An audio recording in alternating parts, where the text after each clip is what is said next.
Amém? Vamos ler aqui aquilo que Deus colocou no meu coração nesta noite. Quero compartilhar com você. Está no livro de 1 Reis. 1 Reis, capítulo 17. 1 Reis, capítulo 17.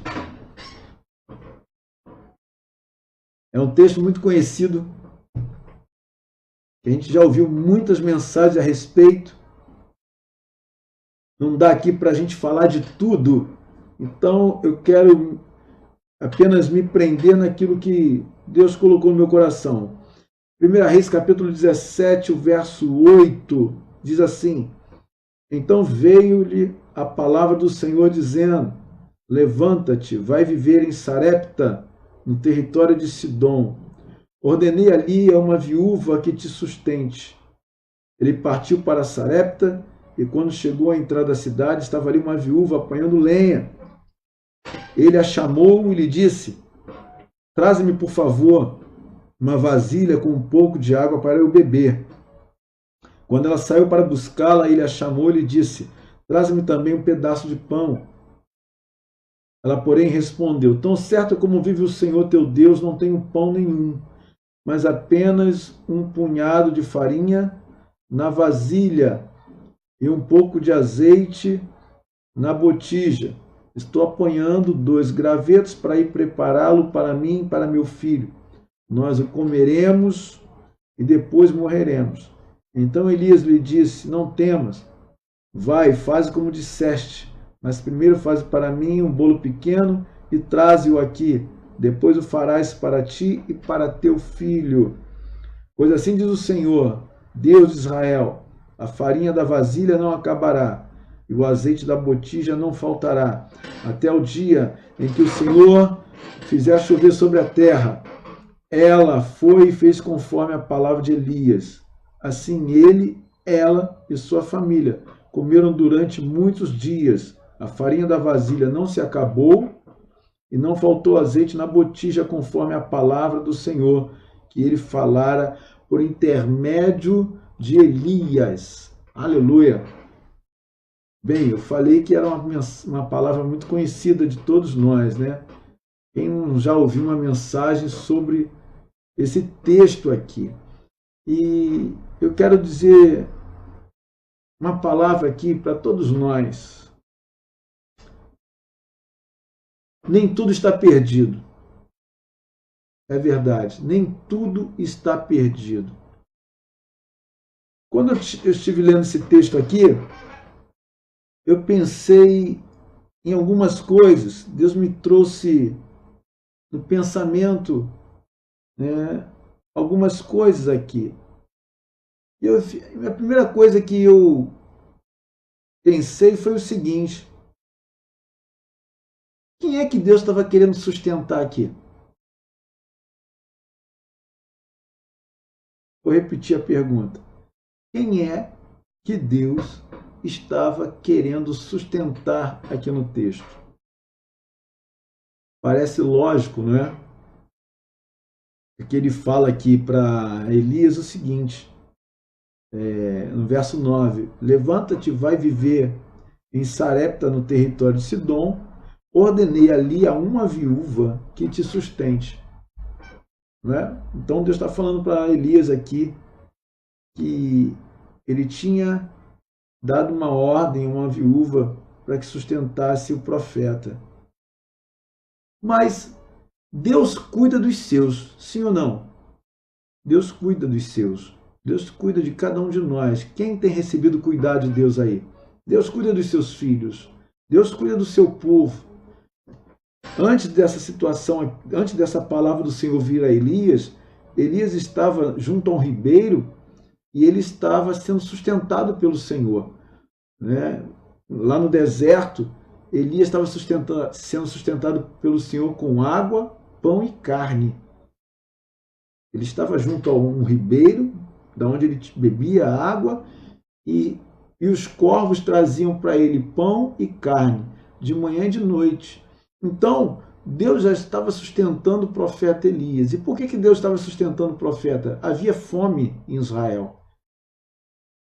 E essa fome se estendeu até fora dos limites de Israel, né?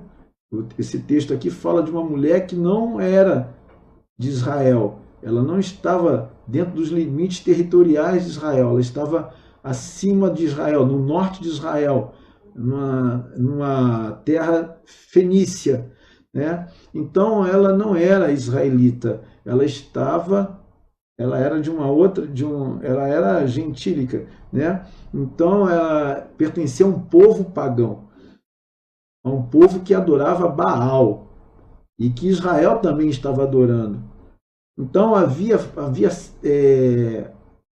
seca na terra por causa de uma palavra do próprio profeta Elias, devido ao povo de Israel estar voltado a sua vida para adoração a outros deuses, a outros ídolos, estarem adorando Baal, né? Esse profeta Elias, ele liberou uma palavra de que não choveria. Então já não estava havendo chuva nas terras de Israel. Então os rios estavam se secando, e onde ele estava, naquele ribeiro, acabou que depois de um tempo se secou. E Deus agora fala para Elias que estava tirando ele dali para levar para uma outra terra, fora dos termos de Israel, para que uma mulher, uma viúva, sustentasse. Mas eu fiquei pensando que o seguinte, não somente Elias estava sendo alvo do cuidar de Deus, mas aquela mulher viúva também estava sendo alvo dos cuidados de Deus, né? Deus cuida dos seus, Deus cuida, como eu falei aqui, Deus cuida do seu povo. Mas existem outras pessoas que Deus também tem interesse em se revelar a elas, em cuidar delas.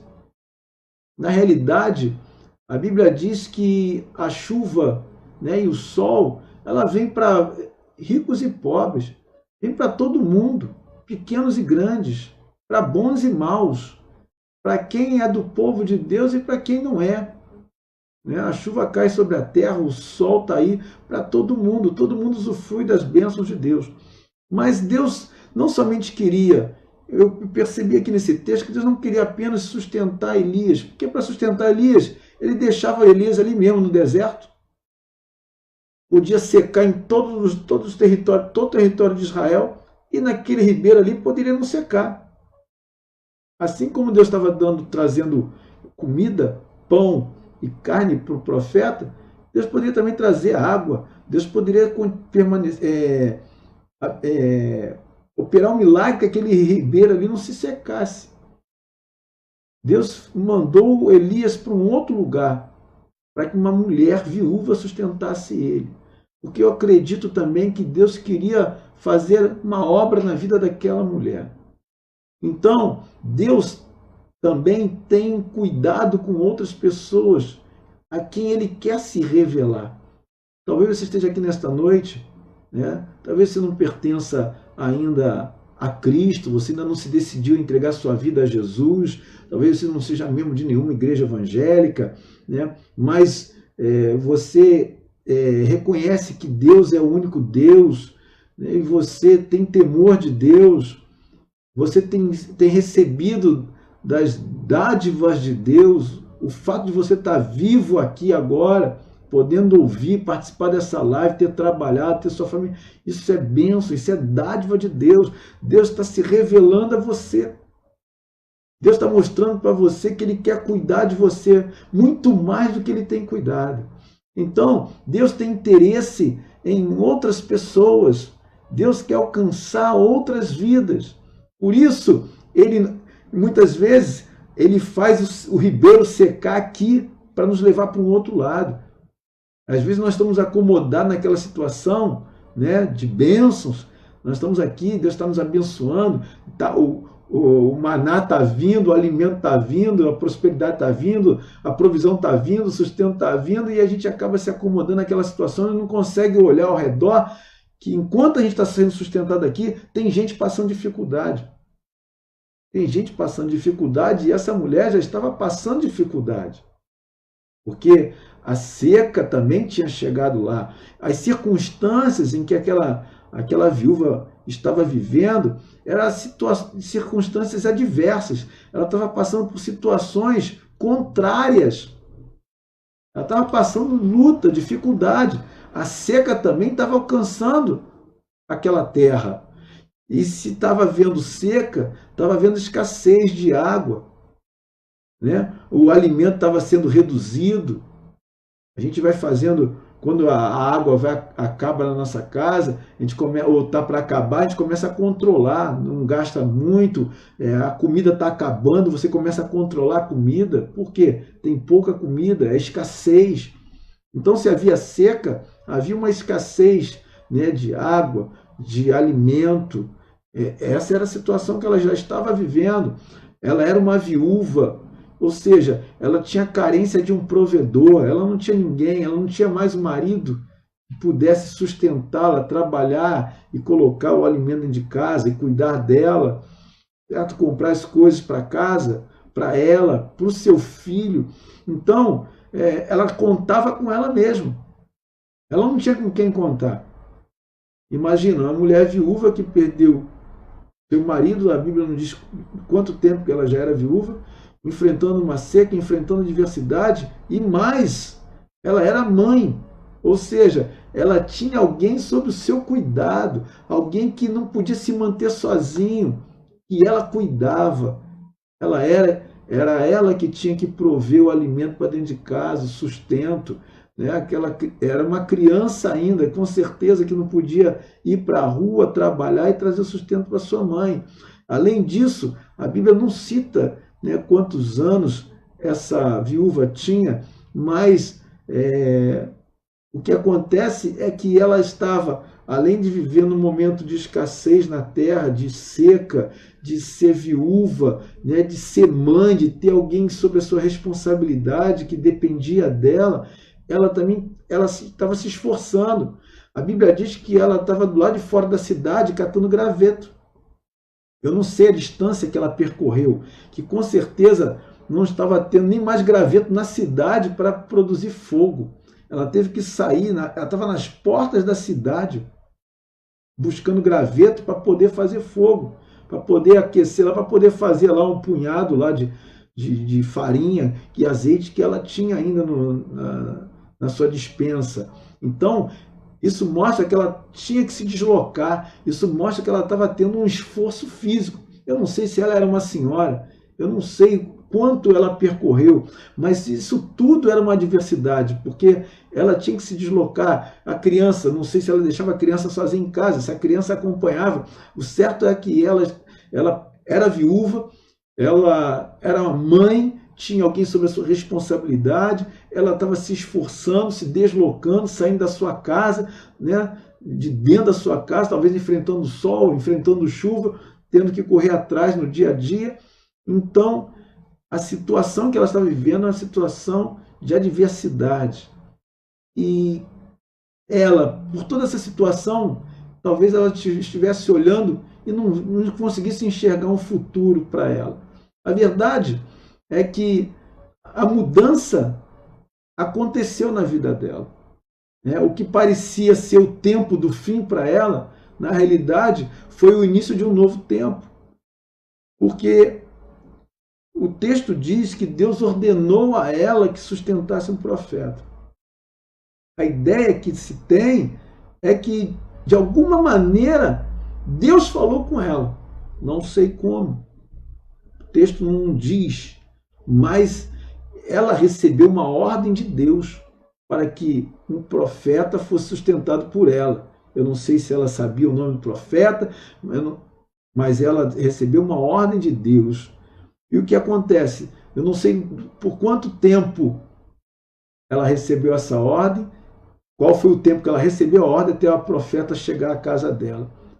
Mas a realidade do texto parece que já havia passado talvez alguns dias, não sei se foi no mesmo dia, né? A distância que o profeta percorreu não era pequena, era grande. Então, às vezes a gente recebe uma palavra de Deus, né? Uma ordem de Deus para alguma coisa, como ela recebeu que o profeta iria chegar na casa dela e que ela deveria sustentá-lo, e você olha para a palavra e a palavra parece que não se cumpre. Ué, Deus falou que ia sustentar o profeta, e cadê o profeta? Minha comida chegou ao fim. Se a minha comida chegou ao fim, acabou a vida para mim. E cadê o profeta? Como é que eu vou sustentar um profeta se eu não tenho comida nem mais para mim, para o meu filho?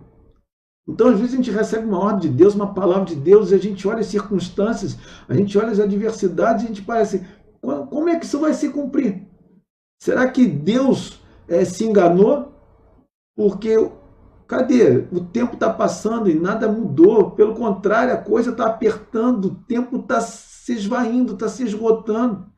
Então, nós às vezes recebemos palavra de Deus e achamos que não vai se cumprir. Pensamos que Deus se enganou e que não viveremos para ver cumprido a palavra de Deus em nós. Por quê? Porque ela era a última refeição, né, que ela iria realizar com seu filho. E se Deus falou comigo, Deus me deu uma palavra, Deus me deu uma ordem, e cadê? O profeta não chegou. Então, às vezes, nós agimos assim com a palavra de Deus, agimos assim com a ordem de Deus, né? Nós vemos o tempo se acabando, as coisas se esvaindo, e a gente fala assim, cadê Deus, o cumprimento da tua palavra?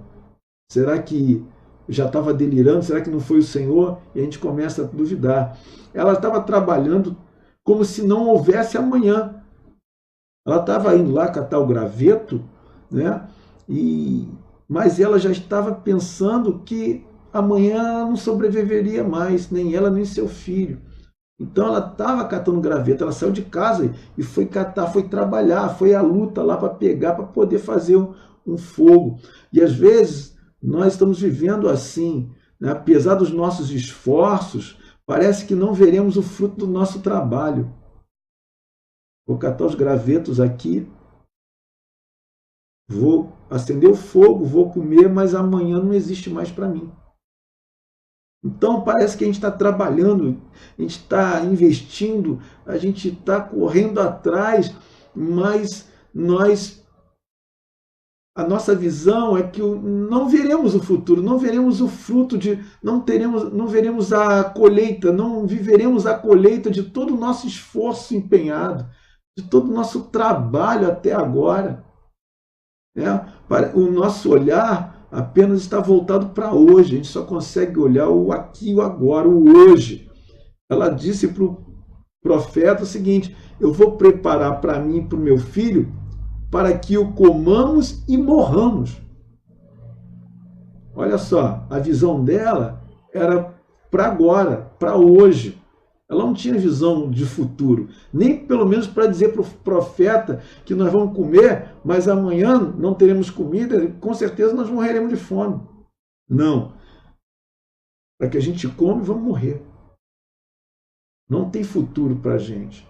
Então tudo que eu lutei até agora foi em vão, foi para nada. Não vou chegar a lugar nenhum. E a gente muitas vezes pensa dessa maneira. Por quê? Por causa que estamos envolvidos nas circunstâncias. E apesar da gente ter ouvido a voz de Deus, a ordem de Deus, a palavra de Deus, parece que a gente não consegue mais lembrar do que Deus disse, daquilo que Deus falou com a gente. E a fé dela como a nossa, muitas vezes é uma fé caolha. Uma fé caolha, como assim? Porque apesar de Deus falar com a gente, né, atendemos em parte, sem contestar. Deus fala com a gente e quando nos deparamos com aquilo que Deus falou, nós conseguimos apenas cumprir em parte. O que eu estou querendo dizer com isso? Quando Deus deu a ordem a ela e o profeta chegou à casa dela, ele falou assim, pega um pouco de água para mim, e ela vai e pega. Mas quando ele fala, pega também um bocado de pão para mim, aí ela, opa,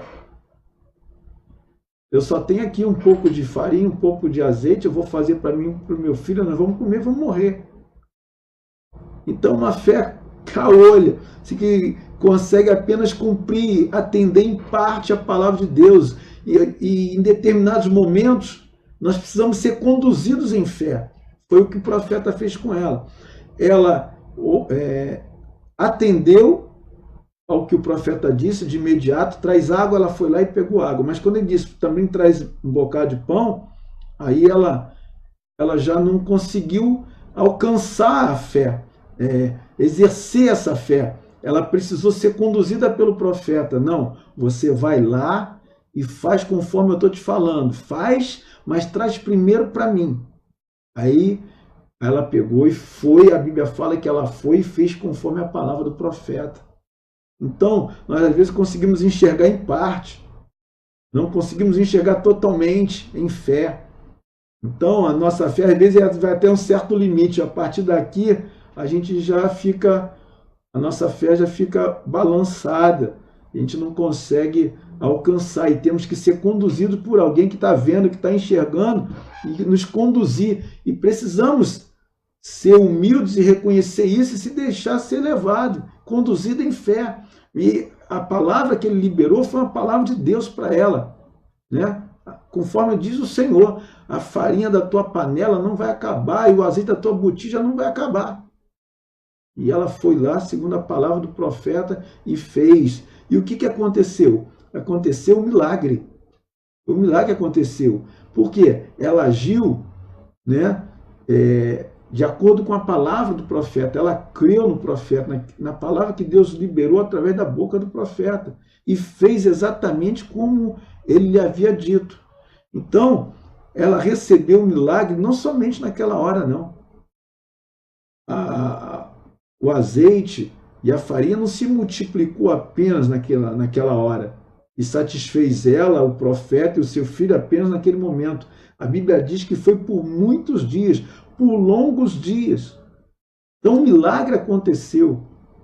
O milagre aconteceu, apesar de toda a circunstância, de toda a situação que ela estava vivendo, todas as adversidades, né? E aquela... faltava ali, né, ver o futuro, enxergar, ela não conseguia mais enxergar o futuro, ia acabar a vida dela estava acabando ali, né? Então, por isso, a mensagem dessa noite que eu trago para você, serve para mim, é que nem tudo está perdido, pode estar um caos, né? Pode estar uma seca. Deus está de olho em você, Deus está de olho em mim, Deus está vendo a nossa vida, a nossa situação.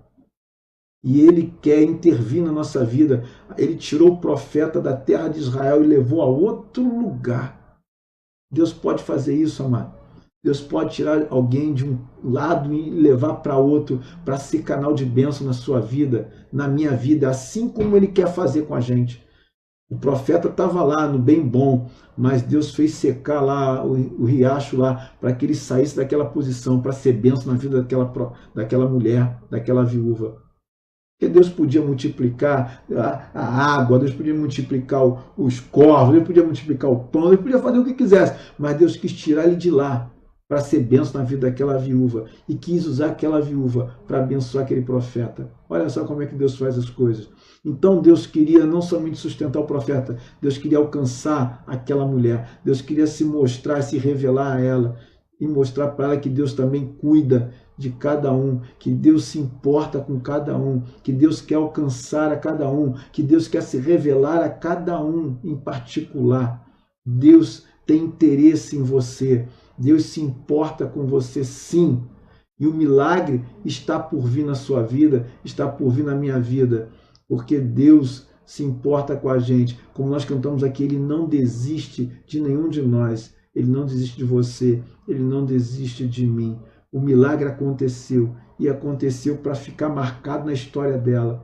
E com certeza, né, ela pôde testemunhar do milagre que ela presenciou, ela vivenciou. Porque na hora em que a fé titubeou, alguém estava do lado dela dando apoio para ela. Não, vai lá, faz conforme, porque o Senhor vai fazer.